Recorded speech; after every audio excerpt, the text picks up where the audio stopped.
West-Papua. Ein Ort, von dem die meisten von uns kaum je etwas gehört haben, geschweige denn ihn zuvor besucht haben. Ich habe die Chance bekommen, bei einer ganz besonderen Expedition dabei zu sein. Tauchen an Weltkriegswracks und unberührten Riffen. Authentische Begegnungen mit indigenen Stämmen. Und all das abseits der bekannten Touristenpfade. Dachte ich. Denn was zuerst als ein Liveaboard-Abenteuer geplant war, wurde zum totalen Chaos. Was am Ende dabei rausgekommen ist und ob sich doch noch alles zum Guten gedreht hat, let's find out.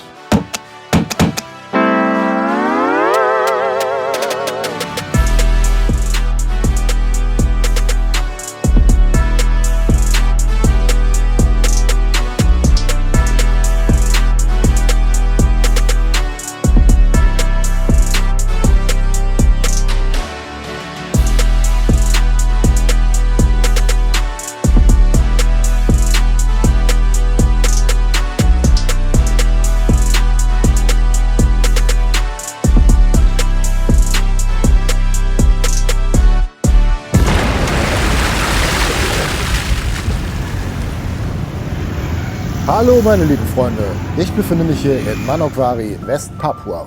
Wo ist denn das genau? Also, die meisten, zumindest Taucher, haben ja schon mal von Raja Ampat gehört. Nicht nur gehört, nein, diese Region steht bei vielen von uns definitiv auf der Bucketlist. Und Raja Ampat gehört zwar auch zur Insel Neuguinea, liegt aber ganz im Westen des indonesischen Teiles. Hier sind wir allerdings noch wesentlich weiter östlich. Über 30 Stunden alleine hat daher auch meine Anreise gedauert, mit Zwischenstopps in Istanbul, Jakarta und Sorong. Aber warum bin ich überhaupt hier? Ja Freunde, ich habe die Chance bekommen, an einer ganz besonderen Expedition teilzunehmen. Denn die Region hier ist, was den Tauchtourismus angeht, bisher so gut wie kaum erschlossen. Und das soll sich ändern. Und so bin ich Teil einer Gruppe auserwählter Fotografen, Videofilmern, Influencern und weiteren Dive-Professionals. Eingeladen von lokalen Veranstaltern und sogar unterstützt von der Regierung. Aber vergessen wir nicht, wir sind hier ja geografisch schon fast in Ozeanien. Planungen sind daher relativ. Und das Chaos ging bereits vor der Anreise los. 2 Tage vor Abflug die Schocknachricht. Der Hauptsponsor ist abgesprungen. Bis zuletzt war daher gar nicht klar, ob diese Reise damit überhaupt so stattfinden wird. Reihenweise sprangen die Teilnehmer ab und stornierten ihre Flüge. Und auch ich hatte so meine Zweifel. Aber Flüge canceln, das ging nicht. Das wäre ja wie an der Börse Verluste zu realisieren. Also hoddeln. Nein, besser all in. Und jetzt bin ich also hier in Manokwari. Ein Liveaboard durch die Wondama Bay sollte es werden. Eine Pionierreise. Tatsächlich musste aber kurzfristig ein alternatives Programm aus dem Boden gestampft werden. 6 Tage Tauchen in der Region rund um Manokwari an teils noch unbenannten Spots stehen daher auf dem Plan. Und sicherlich werden wir auch den einen oder anderen Landausflug machen. Aber was genau wir jetzt hier in der nächsten Woche erleben werden, bleibt weiterhin spannend. Daher Freunde, starten wir direkt rein ins Video. Let's go!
Dass Westpapua eine solch gewaltige Rolle im Pazifikkrieg zwischen den USA und Japan spielte, ist wohl nur wenigen bekannt.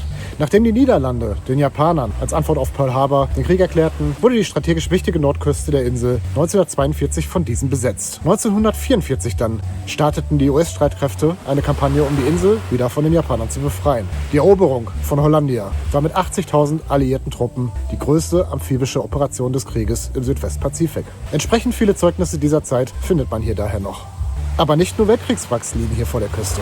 Ebenfalls befindet sich direkt vor Manokwari die Insel Manusam. 1855 landeten hier mit Karl Wilhelm Otto und Johann Gottlob Geisser 2 deutsche Missionare. Was als kleine Missionsstation begann, legte den Grundstein für den christlichen Glauben in ganz Papua.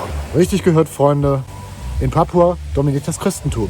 54% der Einwohner gelten hier offiziell als protestantisch, was sich auch an den zahlreichen Kirchen bemerkbar macht. Ein paar Prozent sind katholisch.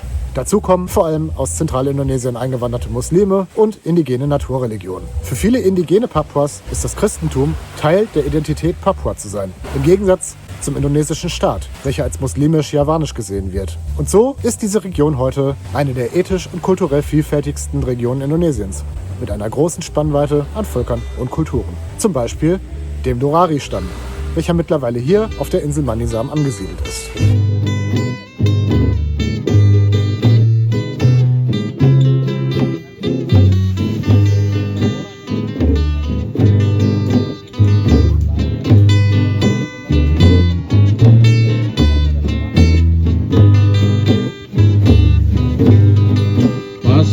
Barik na paik akori, paik beyunya suar muraro. Ras beyunya besona ya mamsu pritna dairo. Yari ria buro bubes ayena, sarai ayena yendi sarena. Besu pamberi mure mambarek namfawawi. Yor fasinan kamasa wamaya esoruya.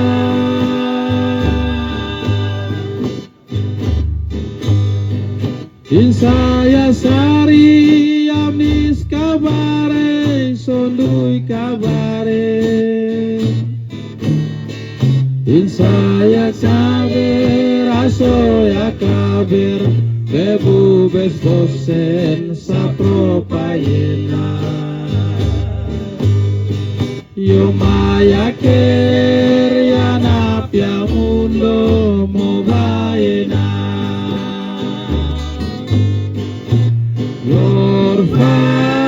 Sinan kamasan wamaya besoruya. Insaya sari yamis kabare sondui kabare. Insaya saye rasoya kaber bebu besosen sapropayena.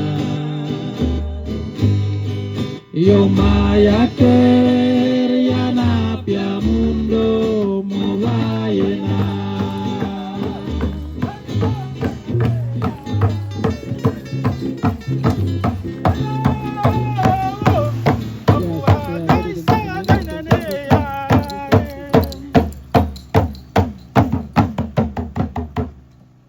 Und nachdem wir hier jetzt unseren Nachmittag verbracht haben, würde ich sagen, Zeit für weitere Tauchgänge.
Mittlerweile haben wir uns hier eingelebt und das Tauchen wurde tatsächlich von Tag zu Tag interessanter.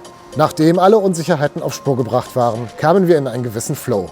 Und so habe ich mich entschieden, nicht wie einige andere abzubrechen, meine Flüge abzuschreiben und nochmal etwas anderes zu machen. Ich bin geblieben. Von ursprünglich 45 Teilnehmern sind wir nur noch zu 11. Der harte Kern. Eine gute, positive Stimmung und jeder kommt mit jedem klar. Und ich muss sagen, auch wenn das Hotel hier nicht den höchsten Standard hat, so ist das Essen tatsächlich hervorragend. Das kann doch wesentlich schlimmer laufen. Tatsächlich sind wir jetzt aber auch bereits fast am Ende unserer Zeit hier in Manokwari angekommen. Ein weiteres Highlight steht allerdings noch an. Und so geht es am letzten Tag des Programmes hoch ins Arfak-Gebirge.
Jetzt sind wir also hier im Arfak-Gebirge.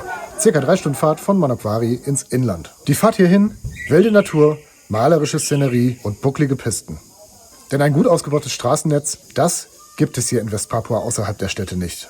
Nicht ohne Grund wird hier alles über Entfernung mit dem Flugzeug oder Boot transportiert. Wir sind hier eingeladen bei den Hata Moile, einer von vielen Stämmen dieser Gegend. Die Nacht schlafen wir im Homestay und verbringen diese auch komplett drin. Denn die Hata Moile verlassen das Haus nachts nicht, aus Angst vor Geistern, den sogenannten Suwangi. Aber nicht deswegen laufen die Mitglieder dieses Stammes stets mit Speer und Machete herum, sondern einfach just in case, falls mal ein Wildschwein oder Rehe den Weg kreuzt. In erster Linie aber sind die Hata Moile traditionelle Farmer, die vor allem Avocado, Ananas und Süßkartoffel anbauen. Die traditionelle Anbaumethode besteht darin, nach dem Abernten weiterzuziehen und neue Plantagen zu eröffnen, was aber Stück für Stück durch eine nachhaltigere Methode ersetzt werden soll. Denn für Plantagen wird Urwald abgeholzt und dieser ist die Grundlage für die eigentliche Attraktion dieser Gegend, der Lebensraum der Paradiesvögel, welche es ausschließlich hier gibt.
Und das war mein Aufenthalt in Manokwari, Westpapua. Ja, meine lieben Freunde, was soll ich sagen? Am Ende war es die richtige Entscheidung, doch hier geblieben zu sein. Irgendwie funktioniert es am Ende dann doch immer. Mal wieder absolut typisch für Indonesien. Nachdem die anfänglichen Unsicherheiten beseitigt waren und aus dem Chaos ein gewisser Flow wurde, ist es dann doch eine ziemlich gute Zeit hier gewesen. Und ich muss sagen, auch wenn eine Woche stationär in Manokwari natürlich kein adäquater Ersatz zu einem Liveaboard durch einen Marinenationalpark ist, für eine Woche hier vor Ort wurde dann am Ende doch ein ganz brauchbares Programm auf die Beine gestellt, oder? Leider hat uns das Wetter seinen Mittelfinger wiederholt ins Gesicht gedrückt. Regen, bewölkt, schlechte Sicht unter Wasser, was man natürlich leider dann auch an der Qualität der Aufnahmen sieht. Was nehme ich also mit? Bleibende Erinnerungen. Diese Erfahrung war definitiv ein Once-in-a-Lifetime-Trip. Infrastruktur für das Tauchen ist hier abseits der Flaschen nicht vorhanden. Das fängt bei fehlenden für das Tauchen ausgelegten Booten an und endet bei den absoluten Standards in Sicherheit. So musste zum Beispiel Notfallsauerstoff erst extra von uns angefragt werden. Sie geben sich wirklich Mühe, aber man merkt, die Erfahrung und Routine, ein solides Tauchbusiness zu betreiben, die muss hier erst noch erlernt werden. Und genau dafür sind wir doch hergekommen, den Tourismus in der Gegend anzukurbeln. Aus dem Grund gab es auch noch ein Dinner mit dem Deputy Governor und dem Minister für Tourismusentwicklung, um sich auszutauschen, Anregungen weiterzugeben, sozusagen das Starthilfe einmal für den Tourismus in dieser Region. Denn tatsächlich gibt es jede Menge Entwicklungspotenzial. Vor allem, wenn man dann mal die Stadtgrenzen von Manokwari hinter sich lässt und auch in unberührtere Regionen vorstößt. Nicht umsonst wurde die Finanzierung dieser Woche daher am Ende dann auch komplett von der lokalen Regierung übernommen. Das geht so weit, dass uns am ersten Tag mangels Kapazitäten sogar das örtliche Polizeiboot als Tauchboot zur Verfügung gestellt wurde. Und ich meine, wer kann schon von sich behaupten, schon mal mit dem Polizeiboot zum Tauchen rausgefahren sein? Ich würde sagen, nicht so viele. Ist Manokwari also bereit für Tauchtourismus? Nein, ich würde sagen, noch nicht. Kann man das ändern?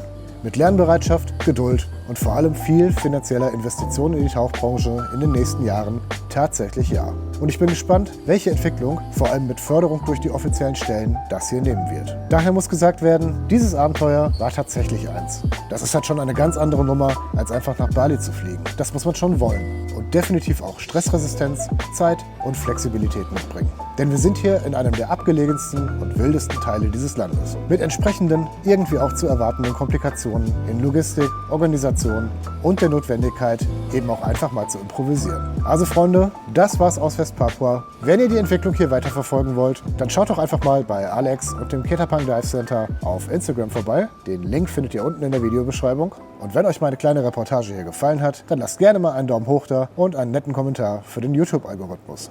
Abonnieren nicht vergessen. Ich werde jetzt erst einmal weiterreisen, denn es steht noch etwas Großes an. Wortwörtlich. Das aber dann im nächsten Video.